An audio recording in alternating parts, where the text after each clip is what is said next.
ఎమ్మిగనూరులో ప్రతి ఏటా జనవరి 11వ తారీఖున ఓబన్న జయంతిని అంగరంగ వైభవంగా జరుపుకుంటారు. సుమారుగా వేల సంఖ్యలో జనసంద్రంగా ఏర్పడి ఎమ్మిగనూరు వడ్డెర సంఘం దగ్గర నుండి ర్యాలీ నిర్వహించి ప్రతి ఏటా వృద్ధులకు, మహిళలకు సుమారుగా 300 మందికి దుస్తులు పంపిణీ చేశారు. మరియు మధ్యాహ్న భోజనం ఏర్పాటు చేశారు. అంగరంగ వైభవంగా వడ్డెర ఓబన్న జయంతిని జరుపుకున్నారు. ముఖ్య అతిథిగా వడ్డే హాలహర్వి తిమ్మప్ప 300 చీరలు తన చేతుల మీదుగా మహిళలకు పంపిణీ చేశారు. వడ్డెర సంఘం ప్రధాన డిమాండ్లు ఏమనగా వడ్డెరలను ఎస్టీ జాబితాలో చేర్చే విషయంలో ప్రభుత్వం తమ వంతు సహకారం అందించాలన్నారు. ఎమ్మిగనూరు పట్టణంలో వడ్డెరలకు స్థలం కేటాయించి కళ్యాణ మండపం ఏర్పాటు చేయాలన్నారు.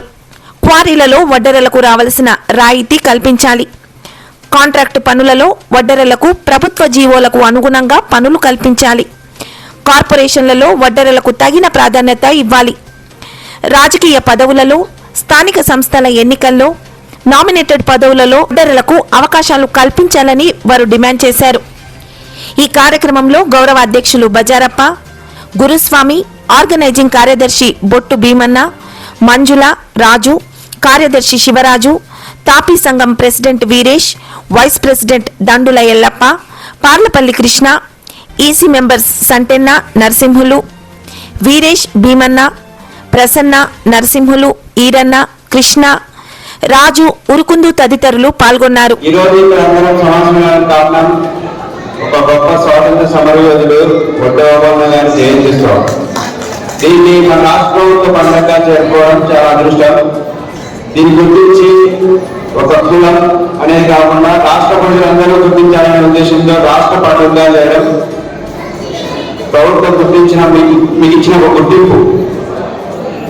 ఇందులో కులాలు, మతాలు అన్నిటికీ అతీతంగా స్వాతంత్రం కోసం పోరాడిన ఒక గొప్ప యోధుడు వడ్డే ఓబన్న. అంతేకాకుండా ఈరోజు ఇంతమంది జనాలు ఇక్కడ అంతా గుమ్మిగూడి అందరూ గ్యాదర్ అయ్యి అతన్ని స్మరించుకునే అవకాశం కల్పించింది. ఇది సమాజంలో ఐక్యతకి చాటి చెప్పడానికి ఒక నిదర్శనం. ఇక్కడ వినాలండి, మన దేశంలో చాలా గొప్ప యోధులు ఉందని చెప్పారు. వాళ్ళందరికంటే ముందుగా మన మొదటి స్వాతంత్ర సమరయోధం ముందుగా, అంతకంటే ముందు దాదాపు మొదటి స్వాతంత్ర సమరయోధం ఎప్పుడు జరిగింది?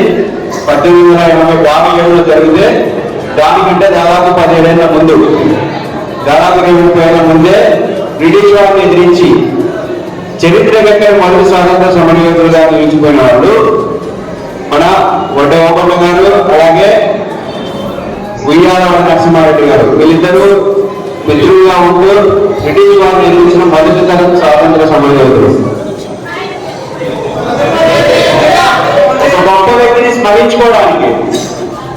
ఒక గొప్ప వ్యక్తిని స్మరించుకోవడానికి నిజంగా చరిత్రలో కలిసిపోయిన వాళ్ళు.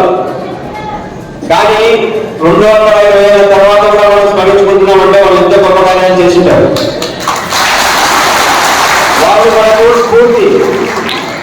రాబో తరాలకు మనం కూడా అలాంటి స్ఫూర్తిని అందించాలంటే మనం కూడా గొప్ప కార్యాలు చేయాలి. నాటి సమాజంలో స్వాతంత్ర సమరయోధం కోసం పనిచేసిన వాళ్ళు, వాళ్ళ ప్రాణాలు సైతం లెక్క చేయకుండా స్వాతంత్రం కోసం పోరాడిన వ్యక్తులు మొదటి తరం వ్యక్తులు వీళ్ళు. అలాగే నేనున్న సమాజంలో మనకంటూ ఒక గుర్తింపు ఏ విధంగా వస్తుంది? ఒకటి మంచి పని చేయడం ద్వారా, ఇంకోటి చెడు పనులు చేయడం ద్వారా. మనం ఏ విధంగా గుర్తింపు కోరుకుంటాం? మనం మంచి చేసి కోరుకుంటామా, లేకపోతే చెడు చేసి కోరుకుంటామా? మంచి చేసి కోరుకోవాలి. నేను ఈ ఊరికి వచ్చిన 7 నెలల్లో నాకు చాలా అనుభవాలు ఉన్నాయి. వాటిలో ముఖ్యంగా కొన్ని సెన్సిటివ్ ఇష్యూస్ ఉన్నాయి. వాటిలో మీ వాళ్ళు, ఈ కమ్యూనిటీ వాళ్ళు చేసే సపోర్ట్ చాలా అసలు మరువలేనిది. ఈ ఊరికి ప్రశాంతంగా ఉంచడంలో మీ కృషి చాలా శ్లాఘనీయమైంది. ఎప్పటికీ ముందుంటారు, 2 అడుగులు ముందే ఉంటారు. మీరు ఏం చెప్పినా కూడా దానికి తగ్గట్టు ఆ కార్యాచరణను రూపొందించుకొని దాన్ని పాటిస్తూ ఊరు ప్రశాంతత నిర్వహణలో ముందుండి మా దృష్టిలో మీ మీద ఒక ప్రత్యేక గుర్తింపు తెచ్చుకున్నారు. అది అలాగే కంటిన్యూ చేయాలి. అలాగే ఎంతో మంది ప్రభుత్వ ఉద్యోగులు, సామాజిక సంస్థలు మీ కమ్యూనిటీలో అంటే కమ్యూనిటీ వర్కే కాకుండా సమాజంలో గొప్పగా చాలా మంచిగా తెచ్చుకున్న వాళ్ళు ఉన్నారు. అలాగే గత నెల వరకు ఇక్కడే పనిచేసిన మన ఎస్ఐ గారు శ్రీనివాసులు మీ కమ్యూనిటీనే, ఆయన కూడా మీకు రిప్రజెంటేటివ్ ఆయన. ఎప్పుడైనా సరే ఏదైనా ఒక ఇష్యూ జరిగితే ఓకే వీళ్ళకి మనం చెప్తే వింటారు, మనం ఏదైనా సరే ఒక మంచి పని చేయడానికి ముందుంటారు అనే ఉద్దేశం, ఒక అభిప్రాయం మాకు కలిగింది మీ మీద. అది ఎప్పటికీ కంటిన్యూ చేయాలి. అలాగే ఈ ఊరు యొక్క అభివృద్ధి కోసం మీరందరూ కృషి చేయాలి. మీరు లేదు ఈ ఊరు లేదు, అది మాత్రం ఎప్పుడు ఈ ఊరి యొక్క ప్రగతిలో మీరు మనం తీసేసి చూస్తే అసలేమి లేదు. ఈ ఊరు ప్రగతికి మీరు ఎంతో కృషి చేశారు, అలాగే కంటిన్యూ చేయండి. అలాగే దేశ ప్రగతి కూడా మీరు ఎంతో మంది సైంటిస్టులు చదువుకోవాలి, బాగా పిల్లలు రాబోయే తరాల వాళ్ళు చదువుకోవాలి, ఎంతో మందికి ఉద్యోగాలు ఇవ్వాలి. అలాగే ఎంతో మంచి పొజిషన్లు ఐఏఎస్ ఐపీఎస్ ఇలాగే దేశ రక్షణ కోసం ఆర్మీలో అన్నింటిలో మీకు యొక్క కృషి ఉండాలి. మీరు అంతర్గతంగా దేశం కోసం పోరాటం అనేది అది మీరు ఎప్పటికీ రాబోయే తరాలు ఎప్పటికీ కంటిన్యూ చేయాలని కోరుకుంటున్నాను. మీరు ఈ కార్యక్రమం చేపడుతున్న పెద్దలందరికీ మీలాంటి ఐక్యత కోసం ఏర్పాటు చేసే కార్యక్రమాలు ఎప్పటికీ మా సపోర్ట్ ఉంటుంది. ఇది ఇలాగే కంటిన్యూ చేయాలి, చేస్తారని కోరుకుంటూ సెలవు తీసుకుంటున్నాను. ఈరోజు ముఖ్యంగా ఒడ్డే ఓపెన్ జయంతి 219 జయంతి ముఖ్య అతిథిగా మన వాస్తు శాస్త్రవేత్త అల్లూరు తిమ్మప్ప చిన్నారాయణ గారు వచ్చినారు ఈరోజు మనకు. తర్వాత ఆ చిన్నారాయణ సహకారంతో ఈరోజు మా నిరుపేదలైన వరకు 300 చీరలు పంపిణీ చేసినప్పుడు మా చిన్నారాయణ చేపిస్తున్నాము.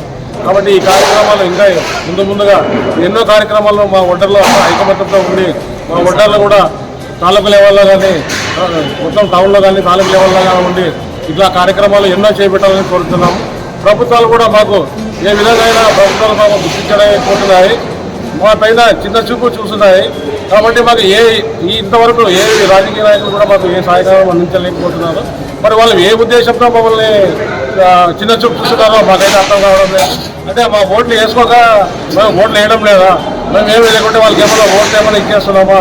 మా గతంలో హనుమంత్ రెడ్డి అయితే ఏమి, తర్వాత కేశవ్ రెడ్డి అయితే ఏమి, డివి మోహన్ రెడ్డి అయితే ఏమి, వీళ్ళంతా మాకు అప్పుల్లోనే మా వాళ్ళకు సీట్లు ఇచ్చినారు. దగ్గర కూడా మున్సిపాలిటీలో కానీ ఆర్ఎంపీలో కానీ పంచాయతీరాజ్ పబ్లిక్ హెల్త్ అన్ని డిపార్ట్మెంట్లో క్వారీలో కూడా వీళ్ళు మాకు ఎంతో సహకారం చేశారు. మరి తర్వాత ఎంజీ వాళ్ళు కూడా మాకు అంతకుముందు సహకారం చేశారు. తర్వాత రుద్రగౌడ్ కూడా కొన్ని విషయాల్లో మాకు సహకారం చేశారు. మరి ఈ విధంగా ఈ మధ్యలో వచ్చిన నాయకులు మాకు ఏ విధంగా సహకారము మాకు ఎందుకు చిన్న చూపు చూస్తున్నారో మాకు అర్థం కాలేదని చెప్పి ఇప్పటి నుంచల్లా మమ్మల్ని మా ఒడ్డర్లు గుర్తించి మాకు సాయం చేయండి. పట్టాలు కానీ మాకు ఇండ్ల స్థలాలు కానీ అలా కళ్యాణ మండపం కానీ ఇట్లా రకరకాలుగా మాకు ఆర్ఎంపీ పంచాయతీరాజ్లో పబ్లిక్ హెల్త్లో మాకు కావాల్సిన వర్కులు కానీ మాకు కేటాయించాల్సిందిగా మా జీవన ప్రకారం మా జీవోలు ఏమైతే ఉన్నామో మాకు ఆ జీవోల ప్రకారం ఖచ్చితంగా మాకు కేటాయించాలా. 20,000 జనాలకు తగ్గట్టుగా మాకు పట్టాలు ఇచ్చేయాలా, ఇల్లు స్థలాలు ఇవ్వాలా. మరి మాకు గవర్నమెంట్ అడగకుంటే ఎవరిని అడగాల? మేము మాకు ఉండేది బీద వాళ్ళము, ఖచ్చితంగా గవర్నమెంట్ అడగాల. గవర్నమెంటే ఈరోజు పట్టించుకోకుండా అట్లా చుక్కలు చూపిస్తుంది మాకు. కాబట్టి ప్రతి ఒక్కరు కూడా ఈ రాజకీయ నాయకులు మా పైన దృష్టి పెట్టి కొన్ని మాకు చేసే పనులు, మాకు చేసే కార్యక్రమాలు, మాకు వచ్చే జీవన ప్రకారం మాకు పనులు ఇవ్వాల్సిందిగా కోరుతూ రాజకీయం కూడా మాకు కొన్ని అవకాశాలు పదవులు ఇవ్వాలని కోరుకుంటూ ఎమ్మిగనూరు ఒడ్డర సంఘం ప్రెసిడెంట్ గురుస్వామి. జనవరి 11, 2026 వడ్డే ఓపెన్ 219వ జయంతిని పురస్కరించుకొని రాష్ట్ర ప్రభుత్వం పండుగ గుర్తించినందుకు ప్రత్యేకంగా మన రాష్ట్ర ప్రభుత్వానికి ధన్యవాదాలు చెప్తున్నాము. అదేవిధంగా అదే రోజున మేము ఎమ్మిగనూరు పట్టణంలోని ఆచార్య సమర్ప మెమోరియల్ హాల్లో జయంతి వేడుకలను ఘనంగా నిర్వహించడం జరిగింది. ఈ వేడుకలకు ఎమ్మిగనూరు పట్టణంలోని మహిళలు అధిక సంఖ్యలో పాల్గొని విజయవంతం చేసినందుకు వారికి ప్రత్యేకంగా ధన్యవాదాలు తెలుపుతున్నాము. దాదాపు 800 మంది ఈ కార్యక్రమానికి హాజరై సభను విజయవంతం చేశారు. ప్రధానంగా వడ్డెర సంఘం కోరుకునేది ఒకటే, వడ్డెర్లను గుర్తించండి. రాజకీయ నాయకులారా, వడ్డెర్లను గుర్తించండి. వడ్డెర్లకు తగిన ప్రాధాన్యత ఇవ్వండి. రాజకీయాల్లో కానీ, పదవుల్లో కానీ, ప్రభుత్వ పథకాల్లో కానీ, తర్వాత ఆర్థికంగా వడ్డెర్లు ఎదిగేటట్లు తమ వంతు సహాయకారాలు అందించాలని కోరుతున్నాం. ఎమ్మిగనూరు పట్టణంలో, ఎమ్మిగనూరు నియోజకవర్గంలో ఇంతవరకు వడ్డెర్లు ఏ పార్టీలకు అతీతంగానే మన వడ్డెర సంఘం పనిచేసింది. ఏ పార్టీకి ముద్ర వేసుకొని ఈ రోజు వరకు లేదు. పార్టీలకు అతీతంగానే మేము ముందుకు పోతున్నాం. కాబట్టి మమ్మల్ని ఎవరు గుర్తించడం కాబట్టి మేము ఈ పరిస్థితిలో ఉన్నాం. ఇప్పటికైనా మీరు మేల్కొని మమ్మల్ని, మా వడ్డేర్ సంఘాన్ని, మా వడ్డేర్ ప్రజలను, మా వడ్డేర్ మహిళలను గుర్తించాల్సిందిగా కోరుతున్నాం. ప్రధానంగా దేశవ్యాప్తంగా మేము ఎప్పటి నుంచో పోరాడుతున్న సమస్య ఎస్టీ జాబితాలో చేర్చాలని చెప్పి వడ్డేర్లంతా చాలా రోజులుగా పోరాటం చేస్తున్నాము. పక్కన ఉన్న కర్ణాటక రాష్ట్రంలో ఎస్సీలుగా గుర్తిస్తున్నారు. విజయవాడ, విశాఖ ప్రాంతాల్లో వలసవాదులుగా గుర్తిస్తున్నారు. ఈ ప్రాంతానికి వచ్చేపాటికి బీసీలుగా గుర్తిస్తున్నారు. ఈ బీసీలుగా ఉండడం వల్ల మాకు చాలా అన్యాయం జరుగుతుంది. మాకు, మా పిల్లలకు, చదువులకు, తర్వాత ఆర్థికంగా అభివృద్ధి చెందడానికి అన్ని విధాలుగా మాకు తీవ్ర నష్టం జరుగుతుంది. కానీ ఇప్పటికైనా మన నాయకులు గుర్తించి మా కులాన్ని ఎస్టీ జాబితాలో చర్చించాలని చెప్పి ప్రధానంగా మేము కోరుతున్నాం. అదేవిధంగా క్వారీలో పనిచేసే కార్మికులు, మా మొదటి నుంచి మా వడ్డేర్లంతా క్వారీలోనే పనిచేసేవాళ్ళు. గతంలో ప్రభుత్వాలు క్వారీలకు, మా వడ్డేర్లకు ప్రత్యేకంగా జీవోలు ఇచ్చి జీవోలు ఏర్పాటు చేసి ఆ జీవోల ద్వారా మాకు వడ్డేర్లకు ఆర్థికంగా అభివృద్ధి చెందినట్లు చేసినారు, రాయితీలు కల్పించినారు. అదే పద్ధతిలోనే ఇప్పుడు కూడా పక్కనే ఎమ్మిగనూరు పరిసర ప్రాంతాల్లో ఉన్న కొండల్లో మా వడ్డేర్ సోదరులకు రాయితీలు కల్పించి వాళ్ళకి ఆర్థికంగా అభివృద్ధి చెందేటట్టు చూడాలని చెప్పి మేము ప్రధానంగా రెండో డిమాండ్గా కోరుతున్నాం. మూడవది, కాంట్రాక్ట్ పనుల్లో మాకు జీవోలు ఇచ్చారే తప్పి, ప్రభుత్వ పరంగా జీవోలు ఇచ్చినారే తప్పనిస్తే అవి ఆచరణకి నోచుకోవడం లేదు. మా వడ్డేర్లకు కాంట్రాక్ట్ పనుల్లో రావాల్సిన నిధులను, రావాల్సిన మొత్తాన్ని, కాంట్రాక్ట్ పనుల్లో రావాల్సిన వసతులను కల్పించి మాకు ఆదుకోవాలని చెప్పి ప్రధానంగా కోరుతున్నాము. అట్లనే ఎమ్మిగనూరులో దాదాపుగా 2000 పైగా జనాభా ఉన్న వడ్డేర్లకు కళ్యాణ మండపం లేదు. పెళ్లి చేసుకోవాలంటే ఇప్పుడున్న 20,000 తాలూకా వ్యాప్తంగా 20,000 ఉన్న జనాభా ఉంది. ఇప్పటి వరకు మనకు పెళ్లిళ్ళు చేసుకోవాలంటే గతంలో మాదిరి ఇండ్ల కాడ పెళ్లి చేసుకునే పరిస్థితి లేదు. ఇప్పుడు ఎవరు ఏ కార్యక్రమం, ఏ కులమైనా, ఏ మతమైనా ఇప్పుడున్న పరిస్థితుల్లో పెళ్లి చేసుకోవాలంటే కళ్యాణ మండపాలు బుక్ చేసుకోవాల్సిందే. ఆ కళ్యాణ మండపంలో సామాన్యంలో బుక్ చేసుకోవాలంటే లక్షలు పెట్టి కళ్యాణ మండపాలు పెళ్లి చేసుకోలేని పరిస్థితి ఉంది.